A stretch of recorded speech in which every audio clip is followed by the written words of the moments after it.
Hello friends, आप सभी का स्वागत है आपके अपने ही चैनल ई कॉम पल्स में। अगर आपको मेरे बनाए हुए वीडियोस पसंद आ रहे हैं तो उसे प्लीज़ लाइक करके थम्स अप देना ना भूलिए।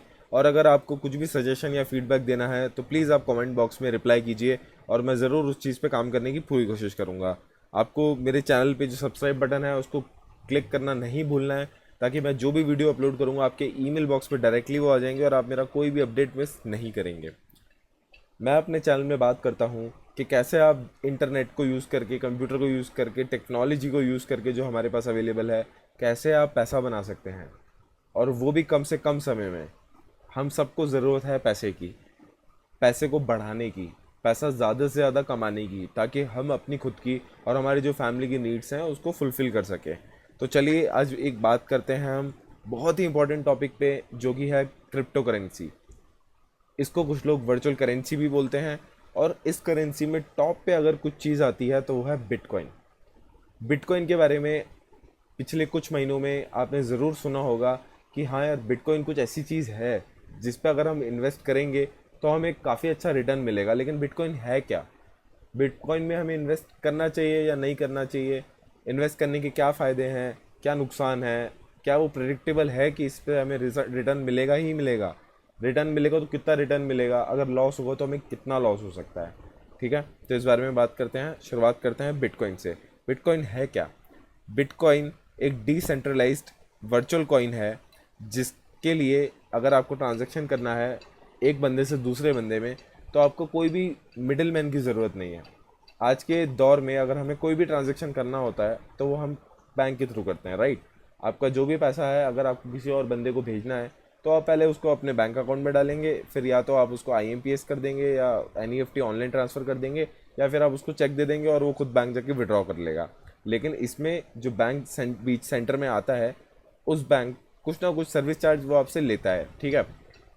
एक बंदा था जिसका नाम था सातोशी। सातोशी को ये कॉन्सेप्ट भा गया। उसे ये लगा कि अगर मुझे अपना पैसा किसी और को देना है या किसी और से मुझे पैसा लेना है तो क्यों मुझे बीच में बैंक की ज़रूरत है? क्यों ना मैं कुछ ऐसा करूं जिसके थ्रू मैं अपना पैसा डायरेक्टली उसको दे सकूं, और जब मुझे उससे पैसा लेना हो तो मैं डायरेक्टली उससे मांग लूँ और वो मुझे दे सके। तो उसी ने एक कॉन्सेप्ट निकाला जो कि है बिटकॉइन, जो कि इतना पॉपुलर है आज के दिनों में। एग्जैक्टली सातोशी के बारे में कोई नहीं जानता कि वो कौन है, कब कैसे सब क्या हुआ, हम सिर्फ प्रेडिक्शन पे ही जी सकते हैं। बट जो उन्होंने ये चीज़ बनाई बिटकॉइन, उसने दुनिया में तहलका मचा रखा है, ठीक है। अब बिटकॉइन आपको, जैसे करेंसी होती है तो करेंसी हमारे पास रुपीज़ हैं, डॉलर्स होते हैं, यूरो होते हैं, उसको हम अपने हाथ में ले सकते हैं, उसे देख सकते हैं, उसे महसूस कर सकते हैं, वो फिजिकली प्रेजेंट है। लेकिन जो बिटकॉइन होता है वो दिखने में कुछ ऐसा बिल्कुल नहीं होता, ठीक है। ये सिर्फ एक रिप्रेजेंटेशन है एक कॉइन का। लेकिन बिटकॉइन ओरिजिनली एक कोड है, वो एक मैथमेटिकल एल्गोरिथम है जो कि कोड में लिख दिया गया है कंप्यूटर के थ्रू, ठीक है। अब ये जो कोड है यार, कि जिसको आप बिटकॉइंस बोलते हैं, ये टोटल अगर आप देखेंगे तो सिर्फ 21 मिलियन बिटकॉइंस पूरी दुनिया में अवेलेबल हैं, जो कि कोडिंग के थ्रू माइन किए जा सकते हैं। इस माइन वर्ड को आप प्लीज़ बहुत गौर से सुनिएगा, और अगर आप इसके बारे में और रिसर्च करना चाहें तो आप नेट पे इसके बारे में रिसर्च भी कर सकते हैं। बाकी टोटल 21 मिलियन बिटकॉइंस है जो कि सर्कुलेशन में है टोटल, ठीक है। और इस 21 मिलियन में से ऑलरेडी 11 मिलियन बिटकॉइंस एग्जिस्टेंस में है। इसका मतलब उस कोड में से 11 मिलियन बिटकॉइन ऑलरेडी निकाले जा चुके हैं, और बचे हुए सिर्फ 10 मिलियन आपके पास हैं, जो आप चाहें तो माइन कर सकते हैं या फिर चाहें तो आप उसको खरीद सकते हैं। अब आप सोच रहे होंगे कि यार इसको लेने का क्या फ़ायदा। इकोनॉमिक्स एक बहुत ही जनरल रूल देती है, ठीक है। वो रूल क्या है? वो बोलती है कि जो डिमांड होती है और जो सप्लाई होती है वो दोनों एक दूसरे के इन्वर्सली प्रोपोर्शनल होते हैं, ठीक है। ये हमें समझाता है कि अगर किसी चीज़ की डिमांड बढ़ रही है और उसकी सप्लाई कम हो रही है तो उसका जो रेट है वो बढ़ेगा, और इसका वाइस वर्सा दोनों एप्लीकेबल है, ठीक है। अब हमें पता है कि बिटकॉइन ऐसी चीज़ है जो सिर्फ 21 मिलियन ही एग्जिस्टेंस में आ सकते हैं। उसके बाद में बिटकॉइन ना जनरेट हो सकता है, ना माइन हो सकता है, कुछ नहीं हो सकता उसका। और ऑलरेडी इसमें से 11 मिलियन निकल चुके हैं। तो आप सोच सकते हैं कि आने वाले टाइम में इसकी डिमांड बहुत ज़्यादा बढ़ने वाली है, जिसकी वजह से इसका जो प्राइस होगा वो बढ़ जाएगा, लेकिन इसकी सप्लाई होगी वो काफ़ी कम रह जाएगी, ठीक है। तो हमें इसी चीज़ का फ़ायदा उठाना है। और इसमें ये भी एक बात लिखी है, अगर आप लास्ट में पढ़ें तो, in all only 21 million bitcoins will ever be generated through the year 2140। 2140वें साल तक सिर्फ 21 मिलियन बिटकॉइन ही जनरेट किए जा सकते हैं, उससे ज़्यादा नहीं किए जा सकते। ठीक है, अब हम बात करेंगे बिटकॉइन के मार्केट कैप के बारे में कि मार्केट में उसकी क्या सिचुएशन है, क्या पोजीशन है, उसका ग्राफ हम पढ़ के एनालाइज करने की कोशिश करते हैं। ठीक है, तो यहाँ पे मैंने ऑलरेडी इसका लिंक खोल के रखा हुआ है, मैं आपको ये ग्राफ दिखा देता हूँ। इस वेबसाइट को आप प्लीज़ यूआरएल नोट कर लीजिएगा, मैं वैसे डिस्क्रिप्शन में भी डाल दूँगा, coinmarketcap.com। इस पे आप जो ग्राफ है वो पढ़ सकते हैं, स्टडी कर सकते हैं, एनालाइज कर सकते हैं। तो चलिए बात करते हैं इसके ग्राफ के बारे में। अगर आप इसका आज का रेट देखेंगे वन डे, तो इसका जो अभी रेट चल रहा है वो चल रहा है करीबन $2500, $2521 इसका भी रेट चल रहा है। ठीक है, अब बात करते हैं आज से एक साल के पहले के ग्राफ की। अगर आप करीबन यहाँ पे आएंगे, आप मार्च के महीने में, अप्रैल के महीने में अगर इसका आप यहाँ पे रेट देखेंगे तो आपको दिखेगा कि सिर्फ और सिर्फ $1000, $1100, $1200 के आसपास था। अप्रैल में आप देखेंगे तो $1200 था, लेकिन अप्रैल के बाद सिर्फ 3 महीने में यानी कि जुलाई में इसका जो रेट है वो बढ़ के $2700 और उसका पीक प्राइस जो $3014 का गया था पिछले ही महीने, वो इसका पीक प्राइस था। तो आप देख सकते हैं कि अभी भी ये करीबन आपका डबल से भी ज़्यादा चल रहा है। ठीक है, तो इसका जो रेट था वो $1200 यानी कि 78,000 रुपीज़ के आसपास था अप्रैल में, जिसका करंट प्राइस अभी $2500 यानी कि 1,60,000 रुपये चल रहा है। तो आप समझ सकते हैं कि 3 महीने में ऐसी कौन सी एसेट होता है, ऐसा कौन सी स्टॉक होता है, ऐसा कौन सी चीज़ है जो आपको आपका पैसा ऑलमोस्ट डबल से भी ज़्यादा करके देगा। ठीक है, वो चीज़ कर दिखाई है बिटकॉइन ने, जिसका मार्केट कैपिटलाइजेशन असेट्स में सबसे ज़्यादा बढ़ा है पिछले कुछ महीनों में। इसी की वजह से मेरा जो इंटरेस्ट है वो वर्चुअल करेंसी में काफ़ी ज़्यादा बढ़ चुका है। मैं खुद अपने पर्सनल एक्सपीरियंस आपके साथ शेयर करता हूँ। ये जो प्राइस है 78,000, मैंने अप्रैल में ही रुचि दिखानी चालू की थी वर्चुअल करेंसी के बारे में, जब मुझे इसके बारे में पता लगा था, और इसका रेट 78,000 था। बट उस टाइम मुझ में उतना हिम्मत नहीं थी, क्योंकि ये जो करेंसी है वो बहुत ही फ्लक्चुएटिंग है, इसका आप कुछ भी नहीं कह सकते। ये बढ़ के अभी अगर आप देख सकते हैं तो $3014 भी था, जो कि करेंटली $2500 चल रहा है। ठीक है, तो कुछ ही दिनों में बहुत ज़्यादा गिरा भी है ये, और गिरने का रीज़न भी मैं आने वाले टाइम में आपको बताऊंगा। बट इसकी करेंसी का जो फ्लक्चुएशन है वो काफ़ी ज़्यादा होता है, तो इसको लेने के पहले आपको काफ़ी सोच समझ के अपना जो पैसा है वो लगाना पड़ेगा। ठीक है, अब आप सोच रहे होंगे कि यार मुझे अगर ये अभी भी ख़रीदना है तो मुझे 1,60,000 रुपये मेरे हाथ में होने ज़रूरी हैं तभी मैं इसको ख़रीद पाऊँगा। बट ये बिल्कुल गलत है। ठीक है, अगर आप मान लीजिए कि आपके पास 20,000 भी हैं, ठीक है, तो आप इसका 0.1 BTC भी खरीद सकते हैं, जो कि मिनिमम है। इससे कम आप नहीं खरीद पाएंगे, लेकिन 0.1 BTC आप खरीद सकते हैं, जो कि आपको 20,000 के अंदर अंदर पड़ जाएगा। ठीक है, तो अगर आप शुरुआत करना चाहते हैं, रिस्क लेना चाहते हैं, आपको लगता है आने वाले टाइम में बिटकॉइन का प्राइस बढ़ेगा, तो आप इसमें इन्वेस्ट कर सकते हैं। ठीक है, अब हम बात करेंगे क्या बिटकॉइन हमारी कंट्री में लीगल है। काफ़ी सारे लोग बिटकॉइन को ट्रेड करते हैं हमारी कंट्री में।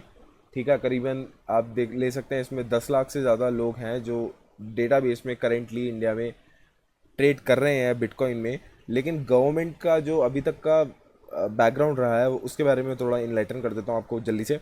गवर्नमेंट में पिछले एक साल में 2 नोटिफिकेशन आया है बिटकॉइन को लेके, जिसमें उन्होंने क्लियरली बोला है, जो कि अभी रिसेंटली फेब में आया था, उन्होंने क्लियरली बोला है कि जो बिटकॉइन है वो काफ़ी ज़्यादा रिस्की चीज़ है, और इंडियन गवर्नमेंट यानी कि RBI इसको अभी अप्रूव नहीं किया है। और वो क्लियरली बोलते हैं कि इतना रिस्क आप लेना चाहें तो वो आपकी खुद की इन्वेस्टमेंट होगी, आपकी खुद की वो सोच होगी अगर आप इसमें करना चाहें। लेकिन गवर्नमेंट इसको एडवाइस नहीं करती है, और गवर्नमेंट ने इसको लीगल नहीं किया है। लेकिन आप ये सोच लीजिए कि इसको लीगल ना करने के बाद भी इस पर इतनी ज़्यादा ट्रेड होती है, क्योंकि इस पर अभी कुछ भी डिसीजन गवर्नमेंट की तरफ से नहीं आया है। ना इसको लीगल बनाया गया है, ना इसको इलीगल बनाया गया है, और ना ही इसको रेगुलेट किया गया है। सुनने में आया था कि गवर्नमेंट ने 12 जुलाई की डेडलाइन दी थी कि हम 12 जुलाई को शायद डिक्लेयर कर देंगे कि बिटकॉइन का लीगल स्टेटस इंडिया में क्या होना चाहिए। बट जुलाई मंथ के एंड तक वी आर एक्सपेक्टिंग कि गवर्नमेंट का कुछ इस पर डिसीजन आएगा। एंड गवर्नमेंट ने अपनी जो पोर्टल है यानी कि माई गवर्नमेंट पोर्टल, उस पर आप यहाँ पढ़ सकते हैं कि उन्होंने कमेंट्स और suggestions invited for the existing virtual currency framework. उन्होंने लोगों से पूछा कि जो वर्चुअल करेंसी फ्रेमवर्क है उसके बारे में आप क्या सुझाव देना चाहते हैं। क्या इसे लीगल बनाना चाहिए, या इसे इलीगल डिक्लेयर कर देना चाहिए, या फिर इसे रेगुलेट करना चाहिए। ठीक है, तो इस वर्चुअल करेंसी का इतना ज़्यादा बूम है कि गवर्नमेंट चाहते हुए भी इसे इलीगल ठहरा नहीं पा रही है। और जहाँ तक हमारी एक्सपेक्टेशन है वो यही है कि आने वाले टाइम में जो बिटकॉइन है वो गवर्नमेंट लीगल कर देगी। लीगल करने के बाद क्या होगा कि जिस तरीके से हम ट्रेड करते हैं, तो ट्रेड करने पे आपसे टैक्स वसूला जाता है। वैसे ही अगर आप बिटकॉइन की ट्रेडिंग करते हैं और उसमें आपको बेनिफिट मिलता है तो उस पर जो भी आपको इनकम टैक्स होगा वो आपको पे करना पड़ेगा, और उसके अलावा जो प्रॉफिट है वो आप ले जा सकते हैं। और अगर यहाँ पे कमेंट भी पढ़ेंगे तो करीबन यहाँ पे 4,000 से ज़्यादा कमेंट्स हैं जो इंडिया से लोगों ने और अब्रॉड से भी लोगों ने भेजे, और सबने ये लिखा है कि nothing is wrong in bitcoin sir, please इसको आप बैन मत कीजिए। आपने नोट बैन किया, डिमोनेटाइजेशन हो गया, उसके बाद काफ़ी नुकसान हुआ है, और ये एक ऐसी चीज़ है जिसको ट्रेड करके लोग काफ़ी अच्छा पैसा बना सकते हैं। आप उस पर टैक्स ले लीजिए और हमें कंटिन्यू करने दीजिए। तो आई थिंक गवर्नमेंट ने इन कमेंट्स को कंसिडरेशन में लिया है, और आने वाले टाइम में ये इंडिया में लीगल हो सकता है। और अब यहाँ पे कमेंट पढ़ेंगे कि it is already legal in Japan and other countries. तो जापान ने रिसेंटली इस क्रिप्टो करेंसी को लीगल बनाया, जिसके बाद में काफ़ी ज़्यादा ट्रेड हुई है वहाँ पे। और बिटकॉइन ही नहीं, इसके अलावा काफ़ी काफ़ी सारी क्रिप्टो करेंसीज हैं जिसके बारे में आने वाले टाइम में डिस्कशन होगा। ठीक है, तो अगले पॉइंट पे बढ़ते हैं कि how to buy bitcoin in India, क्या क्या प्लेटफॉर्म्स अवेलेबल हैं। तो अगर आप इंडियन प्लेटफॉर्म्स की बात करें तो 3 मेजर प्लेटफॉर्म्स है हमारे इंडिया में। सबसे टॉप पे जिसका नाम आता है वो है ज़ैप पे। ज़ैप पे एक ऐसा प्लेटफॉर्म है जो सबसे ज़्यादा ट्रस्टेड है लोगों के बीच में। काफ़ी ज़्यादा फंडिंग उन्हें मिला हुआ है, और काफ़ी जितने भी ट्रेड्स होते हैं, मोस्टली ट्रेड्स जो होते हैं वो ज़ैप पे के थ्रू इंडिया में होते हैं। सेकेंड जो प्लेटफॉर्म है वो है, उसका नाम है यूनोकॉइन। यूनोकॉइन एक अनदर प्लेटफॉर्म है जो कि बैंगलोर का एक स्टार्टअप है, और उन्हें भी काफ़ी अच्छी फंडिंग मिली हुई है, और उस पर भी ट्रेड होते हैं, लेकिन उस पर उतने ज़्यादा ट्रेड नहीं होते एज़ कम्पेयर टू ज़ेप पे। ठीक है, थर्ड जो प्लेटफॉर्म की बात करेंगे जिसे मैं पर्सनली यूज़ करता हूँ वो है coinsecure.in। कॉइनसिक्योर के जो सीईओ है मिस्टर कालरा जी, मोहित कालरा नाम है मेरे ख्याल से होना उनका, तो वो काफ़ी न्यूज़ में रहते हैं बिटकॉइन की वजह से, और काफ़ी अच्छा उनको भी फंडिंग मिला है, लेकिन उन्होंने डिक्लेयर नहीं किया कि उन्हें फंडिंग कहाँ से मिला है। तो उससे हमें फ़र्क भी नहीं पड़ता। हमें अगर किसी चीज़ से फ़र्क पड़ता है तो ये है कि कैसे हम बिटकॉइन से पैसा बना सकते हैं। ठीक है, अगले पॉइंट पे जल्दी से बढ़ते हैं कि क्या ये करेक्ट टाइम है बिटकॉइन बाय करने के लिए। अभी जो टाइम चल रहा है ये बिटकॉइन बाय करने के लिए बिल्कुल सही टाइम नहीं है। क्यों? क्योंकि इसमें बहुत ज़्यादा फ्लक्चुएशन आ रहा है। इसके पीछे जो कॉन्सेप्ट है वो एक अलग ही कॉन्सेप्ट है, वो काफ़ी बड़ा कॉन्सेप्ट है जो आपको थोड़ा पढ़ना पड़ेगा, रिसर्च करना पड़ेगा उसके बारे में। बट मैं आपको ये बता देता हूँ कि इसके बिटकॉइन के जो माइनर्स होते हैं, यानी कि जो लोग इसको कोडिंग के थ्रू निकालना चाहते हैं अपने वॉलेट में, वो लोग चाहते हैं कि ये जो बिटकॉइन है वो ख़त्म ना हो। ये जो हमारी फिक्स्ड है बिटकॉइन की 21 मिलियन, वो ख़त्म ना हो। इसका जो ब्लॉक साइज़ है वो बढ़ा दिया जाए ताकि इसकी जो माइनिंग है वो इजी हो जाए। इसकी वजह से जितने भी बिटकॉइन होल्डर्स हैं उनको डर बना हुआ है कि कहीं इसका साइज़ बढ़ ना जाए, रेट कम ना हो जाए, तो इसलिए इसकी सेलिंग अभी ज़ोरों पे चल रही है।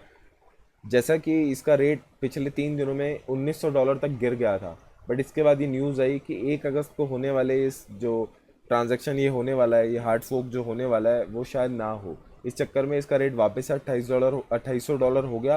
पर अभी भी इसको कुछ नहीं कह सकते हैं, तो प्लीज़ आप अभी कोई ट्रांजेक्शन मत कीजिए। कम से कम 1 अगस्त तक कोई भी ट्रांजेक्शन इस पर आप ना कीजिएगा। मैं भी कोई ट्रांजेक्शन नहीं कर रहा हूँ, और जो भी प्लेटफॉर्म्स है मोस्टली 1 अगस्त या उससे 1-2 दिन आगे पीछे वो ट्रेडिंग इसको बंद कर देंगे।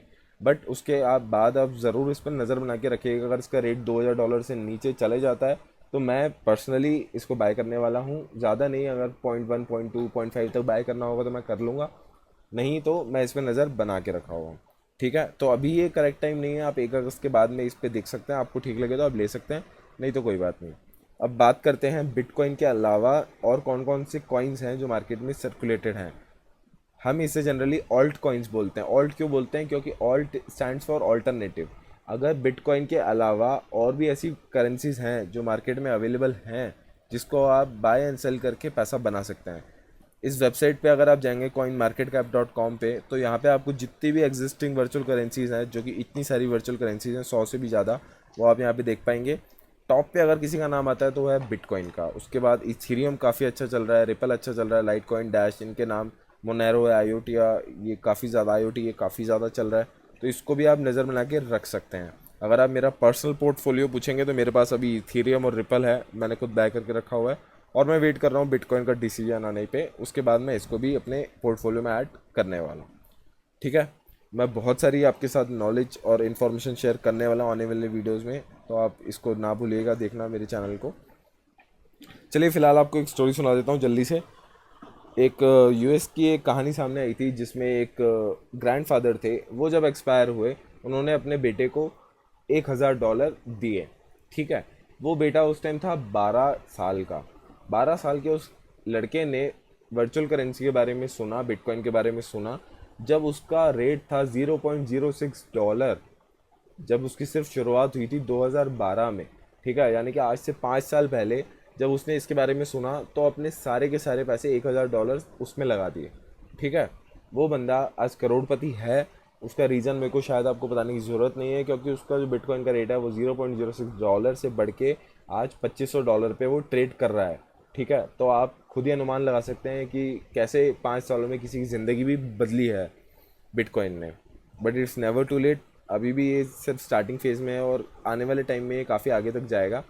आपको अगर एक इंटरेस्टिंग चीज़ और जाननी है इस बिटकॉइन के बारे में तो आप गूगल कर सकते हैं कि जॉन मैकफी एंटीवायरस है जो कंपनी, उसके फाउंडर है जॉन मैकफी। उन्होंने क्या स्टेटमेंट दिया है बिटकॉइन के ऊपर, आप उसको पढ़ेंगे तो ज़रूर आपको बहुत अच्छा लगेगा, बहुत मज़ा आएगा। तो उसको आप प्लीज़ पढ़ना ना भूलिएगा। अब आगे बढ़ते हैं और मैं आपको बताता हूँ कि अगले वीडियोज़ में मैं आपको क्या बताने वाला हूँ। मैं आपको बताऊँगा कि आप कैसे बिटकॉइन को coinsecure.in की जो वेबसाइट है उस पर बाय कर पाएंगे, कैसे आप बिटकॉइन को पेटीएम के थ्रू बाय कर पाएंगे। पेटीएम कितना कॉमन प्लेटफॉर्म है जिसके बारे में मैंने पहले भी वीडियो बनाया था, उसके ऊपर मैं फिर से वीडियो बनाऊंगा और आपको बताऊंगा कि आप पेटीएम को यूज़ करके कैसे बिटकॉइन बाय कर सकते हैं। ज़ेप्पे के बारे में मैंने आपको बताया, यूनिकॉइन के बारे में मैंने आपको बताया। इसके मैं इंडिविजुअल वीडियोस बनाने वाला हूँ कि कैसे आप बिटकॉइन को बाय करेंगे। आपको कोई भी क्वेरी है और ज़्यादा इन्फॉर्मेशन चाहिए, अगर मैंने कुछ गलत बोला आप उसको करेक्ट करना चाहेंगे तो प्लीज़ आप कमेंट बॉक्स में नीचे लिखिएगा। सब कुछ फीडबैक आप जितना हो सके मुझे दीजिएगा, मैं उसका वेट करूँगा। So thank you so much and stay tuned for the next video. So friends, thank you once again. आपको मेरे वीडियो पसंद आया तो उसे लाइक कीजिए, चैनल को सब्सक्राइब कीजिए। मिलेंगे अगले वीडियो में जल्द आपसे। Have a good day, bye and take care.